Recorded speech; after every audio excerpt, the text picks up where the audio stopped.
Papua Merdeka. Eh, kita di akhir penutup kami akan bacakan pernyataan sikap kita. Sebelum saya akan bacakan pernyataan sikap kita, saya panggil semua pengurus KNPB wilayah Semepago untuk berdiri di depan.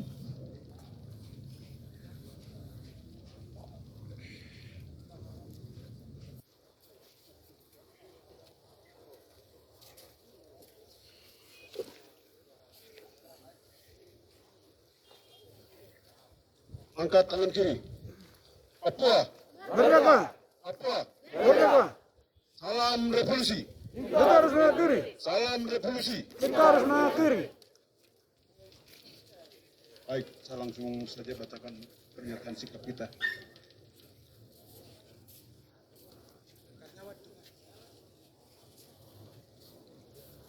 Bendera kasih ke depan. Bendera. Spanduk bendera ke depan. Spanduk dah. Rapat-rapat diri.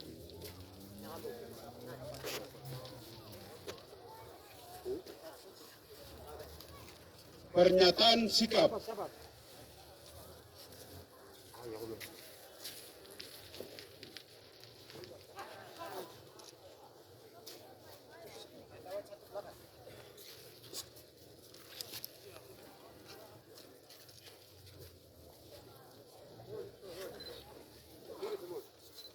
Merapat.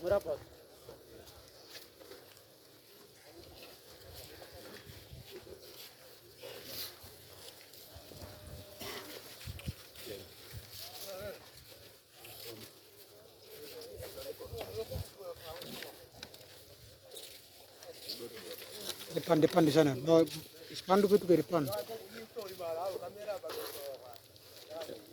2, 3. Sudah diam. Pernyataan sikap Hari HAM sedunia 10 September 2022 tentang Papua darurat militer dan HAM. A. Papua darurat HAM. Masa depan orang Papua bersama Indonesia akan terancam punah.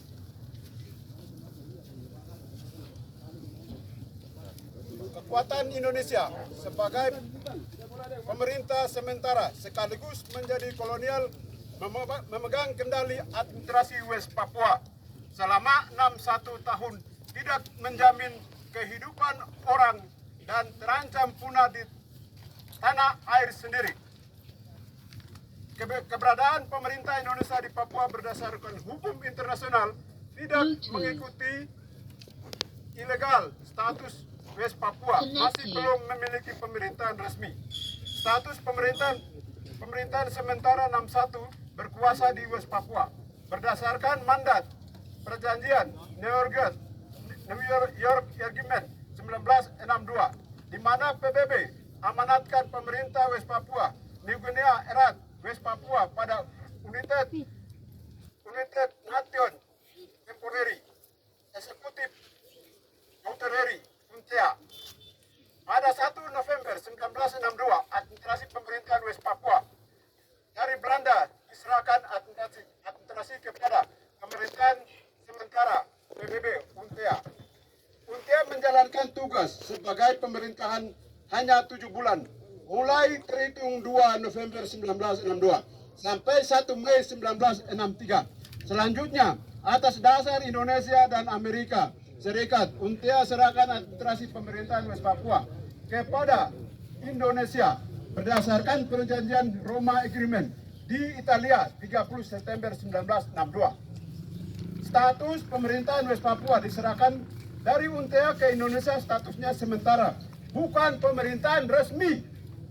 Tugas pemerintahan sementara Indonesia untuk mempersiapkan proses pelaksanaan referendum berdasarkan perjanjian New York Agreement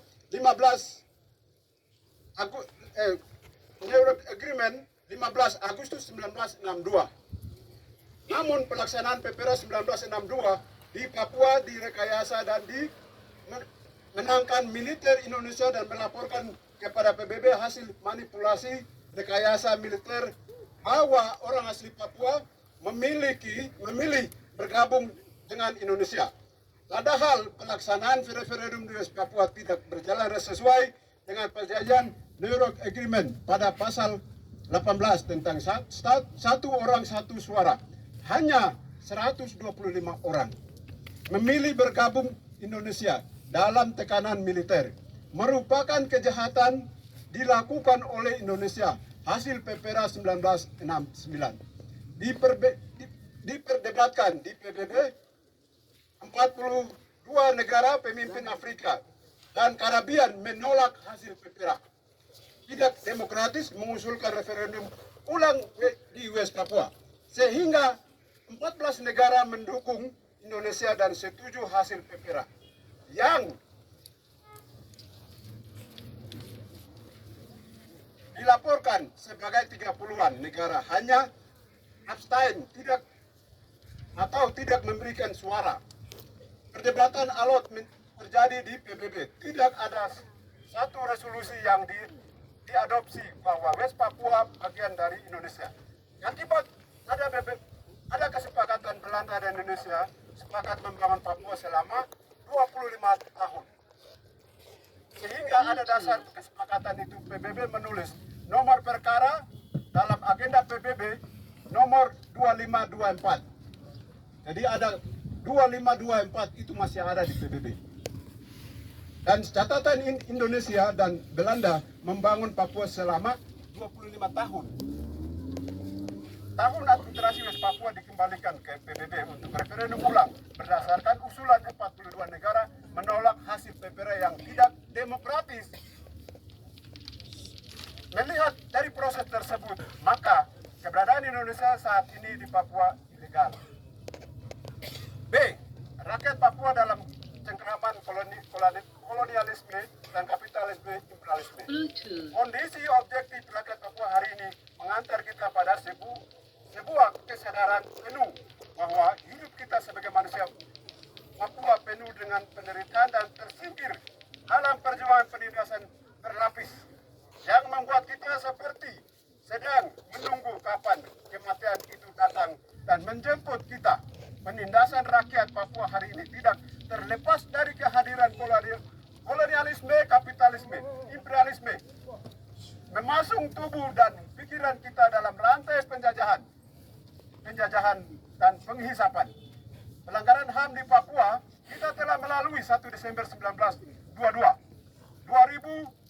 sebagai Hari Manifesto Politik Papua Barat. Mengenai 1 Desember 1961, kita perlu mengingat bahwa kita telah merdeka, tetapi usia kemerdekaan itu hanya bertahan 19 hari karena kemerdekaan bagi Papua Barat adalah bencana bagi Indonesia. Kemerdekaan Papua Barat tersebut dengan Trikomando Rakyat Trikora yang dikomandokan oleh Soekarno di alun-alun Yogyakarta pada tanggal 19 Desember 1961 yang berisi gagalkan negara boneka buatan Belanda gagalkan negara boneka buatan Belanda kolonial. 2. Kibarkan sang merah putih di Irian Barat tanah air Indonesia. Bersiaplah dan mobilisasi untuk mempertahankan kemerdekaan dan kesatuan tanah air bangsa. Sejak operasi Trikora dikumandangkan sejak Agustus, militerisme Indonesia mulai masuk dan meluasa, menyiksa hingga membunuh rakyat Papua. Tercatat 16 operasi militer yang terjadi sejak tahun 1962 hingga 2004 di Papua Barat, yaitu Operasi Komando Mandala 1962, Operasi Wisnu Murti 1 dan 2 1963-1964, Operasi Wisnu 3 dan Wisnu 4 1962 sampai dengan 1966, Operasi Barat Yuda 1966 dan Operasi Sadar dan Operasi Barat Yuda dan Operasi Wibawa 1968, Operasi Pamungkas 1974, Operasi Koteka, Operasi Kikis 1977-1978, Operasi Sapu Bersih 1978-1979, 1984.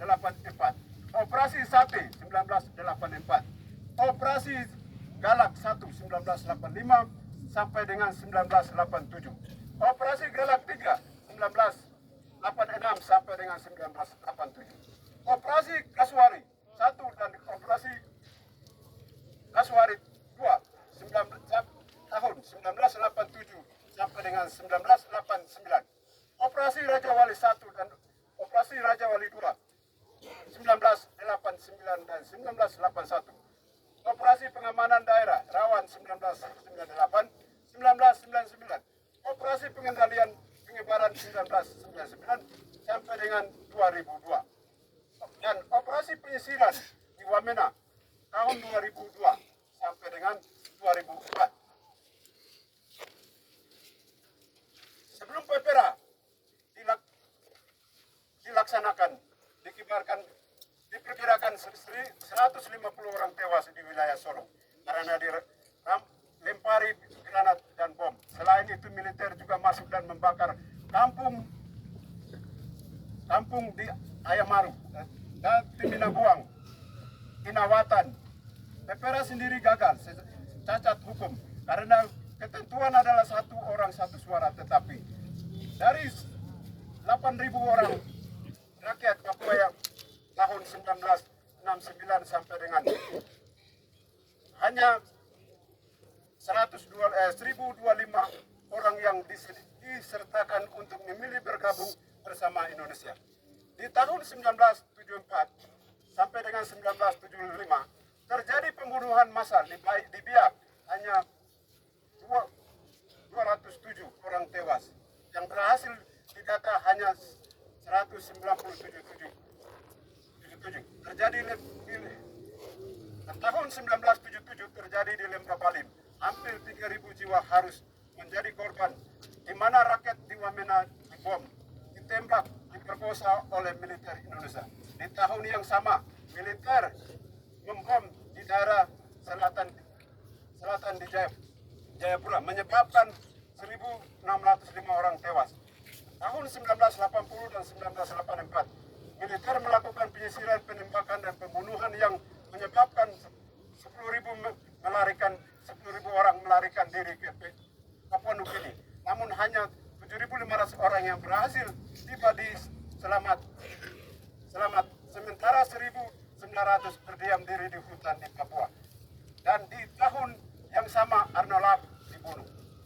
Dalam operasi Kasuari dan operasi Raja Wali di daerah Arso sampai dengan Waris telah menunjukkan 1.000 orang tewas, dan dalam kurun waktu yang tahun 1966 sampai dengan 1980 sekitaran 5.000 sampai dengan 6.000 orang separatis dibunuh.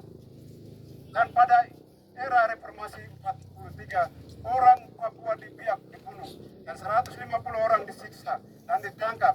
Selain itu di Wamena pada tahun 2037 orang warga sipil dan 189 orang terluka, dan banyak 13.565 orang mengungsi dan 83 orang masyarakat sipil dijadikan tahanan politik. Kekerasan militer terjadi di seluruh wilayah Papua, baik di Lapago, Mepago, Tabi, Anim, Saireri, Tumberai, Mamta. Namun pemisahan antara gunung dan pantai telah membuat kita terpecah, terbagi dalam 2 kubu. Padahal kita mengalami masalah yang sama, yaitu penjajahan yang menggunakan fasisme, militerisme, dibiayai dengan kapitalis mengeruk. C. Dosa Indonesia terhadap rakyat Papua tidak pernah habis. Ini berkelanjutan terus sampai hari ini. Dalam tahun ini, Polda Papua melakukan 11 operasi tahun 2002. Dengan sandi sasaran selama 2022. Operasi itu adalah Operasi Aman Nusa, Operasi Bina Kusuma, Operasi Nemangkawi, Operasi Damai Kartens, Operasi Ketupat, Operasi Amole, Operasi Lilin, dan Operasi Zebra. Ini belum termasuk dalam pengiriman pasukan militer ke Papua selama 13 kali. dengan 3.657 personil TNI Polri selama bulan Januari sampai dengan Agustus 2022. Ini terdata sementara sejumlah yang tidak terdata karena tidak dipublikkan masih belum diketahui. Artinya masih ada operasi yang dilakukan tidak diketahui. Apa sejumlah militer organik dan organik dikirim untuk melakukan penyisiran dan pembunuhan terhadap orang Papua. Dalam tahun ini ada ke-8 daerah operasi militer yang melakukan penyisiran hingga menyebabkan masyarakat sipil lari dan mengungsi. Nduga, Intan Jaya, Puncak, Pegunungan Bintang, Yau, Kimo, Mimika, Maibrat, dan Yapen. Puluhan ribu masyarakat sipil yang sedang berada dalam pengungsi sebagai akibat dari berbagai operasi militer dilakukan. Ada begitu banyak kekerasan yang terjadi dalam tahun ini. Pertama, tindakan kekerasan yang begitu banyak kekerasan yang terjadi dalam tahun ini. Pertama, tindakan kekerasan terhadap anak bayi, anak-anak, baik itu berupa pemukulan, penyiksaan, penembakan, pembunuhan terhadap anak-anak. Pertama, kasus penyiksaan terhadap 7 anak SD di Puncak, di mana 1 anak tewas, yaitu Maiklon Tabuni, Maret 2002. Kasus mutilasi di Timika, di mana 1 korban adalah anak berusia 17 tahun, Agustus 2022. Penyiksaan 3 anak di Kerom, Oktober 2022. Dan penembakan 1 anak perempuan di kampung Yokatapa, Intan Jaya, November 2022. Selain itu, kasus mutilasi di Timika, kasus penyiksaan 3 orang di MAPI, belum ada kejelasan hukum bagi para pelaku. Berbagai peristiwa lain pun muncul seperti pembatasan ruang demokrasi dengan pengarahan pasukan hingga 2.000 pasukan untuk membubarkan aksi demonstrasi PRT di Numbai, penembakan demonstran di yaitu Jakob Maklon dan Esron Weipsa di Yaukimo. Pembatasan ruang demokrasi yang berakibat pada penangkapan sewenang-wenang yang mengakibatkan puluhan aktivis selalu dikriminalisasi, diteror dan diintimidasi. Bahkan ruang privat seperti HP, sosial media pun diretas oleh aparat, oleh user. Pembatasan semacam ini semua terjadi bahkan bukan di Papua saja, tetapi sampai di belasan provinsi di Indonesia. Bahkan mahasiswa Papua di Makassar dan di Bali harus berkurung karena konflik horizontal yang dimainkan oleh mahasiswa Papua dan kelompok NKRI.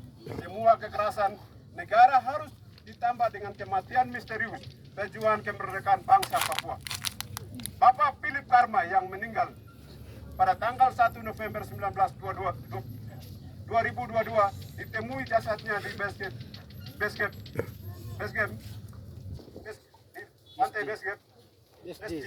tahun 2022 penuh dengan misteri. Namun satu hal yang pasti bahwa selama Papua masih belum dalam cengkeraman Indonesia, maka nyawa rakyat Papua halal dibunuh, dibantai, dihabisi. Akibat dari sejumlah operasi militer ini, banyak korban rakyat sipil pelanggaran HAM terus terjadi di Papua selama 61 tahun operasi militer sejak 1962 hingga 2002. Jika kita dihitung keberadaan pemerintah sementara Indonesia di Papua sejak Untia menyerahkan administrasi kepada pemerintah kepada Indonesia 1 Mei 1962, maka 59 tahun berkuasa terus melakukan kekerasan pelanggaran HAM secara masif, struktur, terus berlangsung di West Papua atas nama keamanan, kedaulatan negara. Kasus kekerasan dan pelanggaran HAM berat belum pernah diselesaikan secara adil adalah kasus Biak berdarah, kasus Wamena berdarah, kasus Wasior berdarah, kasus Abepura berdarah, kasus Paniai berdarah yang ada di belakang kita.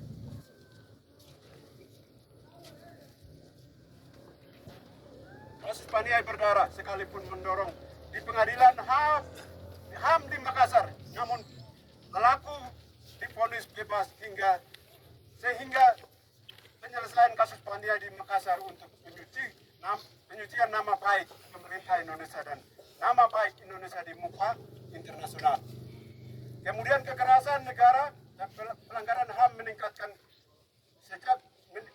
sejak kasus rasisme 2019 sampai dengan penembakan warga sipil di Nduga, Intan Jaya, Puncak, Ilaga, Maibrat, Pegunungan Bintang, Yaukimo. Kasus terakhir tahun 2022 adalah kasus pembunuhan mutilasi di Timika, kasus penyiksaan di Mapi, kasus penyiksaan di Korem dilakukan oleh militer, kemudian beberapa kasus kekerasan di Paniai dan di Dogiai.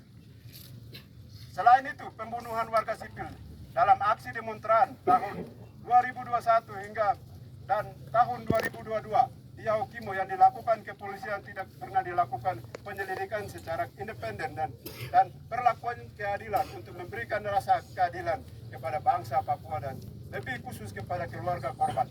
Semua kekerasan negara dan pelanggaran HAM Papua terkesan sengaja diabaikan oleh negara dengan tujuan orang asli Papua penuh asli Papua punah secara masif, sistematis, terstruktur agar orang asli Papua punah supaya Indonesia lebih leluasa menguasai tanah Papua sebagai surga bagi masa depan anak cucu orang Indonesia. Di sisi lain, konflik di West Papua dijadikan proyek bagi militer untuk mendapatkan keuntungan melalui bisnis senjata dan amunisi dan anggaran atas keamanan di Papua. Dampak dari sejumlah kasus kekerasan seperti operasi di Papua ini, orang asli Papua menjadi minoritas termarginalisasi di tanah sendiri. Populasi sejumlah orang asli Papua tahun 1962, jumlah orang asli Papua 8.000 jiwa. Namun sejak pemerintahan sementara di West Papua diambil alih oleh Indonesia, sejumlah orang asli Papua hanya 43%. Data statistik tahun 2010. Satu juta 500 jiwa. Karena 3 tahun terakhir orang asli Papua banyak meninggal karena kekerasan negara melalui operasi militer. Kematian melalui rumah sakit, melalui racun, melalui penyakit HIV/AIDS. Kematian misterius terjadi terhadap pejabat orang asli Papua. Birokrasi kolonial Indonesia 3 tahun terakhir. Selain itu, hak orang asli Papua terus dirampas oleh negara. Hak tanah masyarakat adat Papua atas nama pembangunan dan kepentingan investasi berdampak pada kehidupan orang asli Papua, ketergantungan pada alam dan pangan lokal karena hutan sagu dibabat habis, gunung digusur, mengakibatkan deformasi hutan dan lingkungan, perampasan hak politik, hak demokrasi dan hak hidup, diskriminasi, menganalisasi rasisme terhadap orang asli Papua menjadi terus subur. Masa depan orang asli Papua terancam punah secara sistematis jika tidak diselamatkan. Oleh karena itu kami Komite Nasional KNPB menyampaikan sikap melalui peringatan Hari HAM Sedunia yang ke-73 tahun ini sebagai berikut. 1. Meminta Indonesia untuk wajib menghormati dan melindungi kebebasan rakyat Papua termasuk KNPB untuk berkumpul, berserikat, berpendapat dan berekspresi sesuai Deklarasi Universal HAM PBB tanggal 10 Desember 1948 yang telah diratifikasi Indonesia. 2. Meminta Indonesia hentikan tarik otsus pemekaran penerapan TNI Polri dan investigasi eksploitasi SDM dari tanah Papua. 3. Segera buka akses Komisi HAM PBB Palang Merah Internasional dan jurnalis asing memantau situasi HAM di Papua, terutama di daerah konflik bersenjata, terutama 6 kabupaten sipil mengungsi di hutan. 4. Berkelanjutan kolonialisme Indonesia dalam segala bentuk. Manifestasi adalah kejahatan yang pelanggaran piagam HAM PBB menjamin kemerdekaan terhadap negara, penjajahan serta prinsip hukum internasional sesuai resolusi PBB. nomor 2621. Oleh karena itu, Indonesia segera mewujudkan hak penentuan nasib sendiri bagi bangsa Papua. 3. 5. Usut tuntas pembunuhan dan mutilasi empat warga sipil di Timika dan pelaku segera adili di pengadilan umum. 6. Kami komite bersama seluruh komponen rakyat Papua menolak pengesahan rancangan undang-undang hukum pidana RAHP. Segera tarik militer dari tanah Papua, baik militer Indonesia, non-Papua, dan militer organik maupun non-organik. 8. Menyampaikan kepada rakyat Papua bersatu dan mewujudkan emergensi secara damai sebagai sikap tindakan moral dan mewujudkan hak penentuan nasib sendiri. 9. Mendesak kepada Presiden Republik Indonesia dan Joko Widodo pemerintahan menghentikan sidang perkara yang dituduh kepada Victor Yemo dan aktivis HAM asasi manusia KNPB dalam dakwaan penuntutan umum JPU Negeri Jayapura, Papua. 10. TNI Polri segera menangkap oknum yang melakukan pembunuhan rakyat Papua, memasuk racun dan mematikan manusia di dalam makanan dan minuman di wilayah Lepago. 11. Negara harus bertanggung jawab secara adil terhadap penembakan 4 siswa dan luka-luka lainnya di Nartali Paniai melalui jalur hukum internasional PBB sebagai solusi terbaik. Demikian pernyataan ini kami mengeluarkan dengan penuh bertanggung jawab. Atas perhatian disampaikan terima kasih.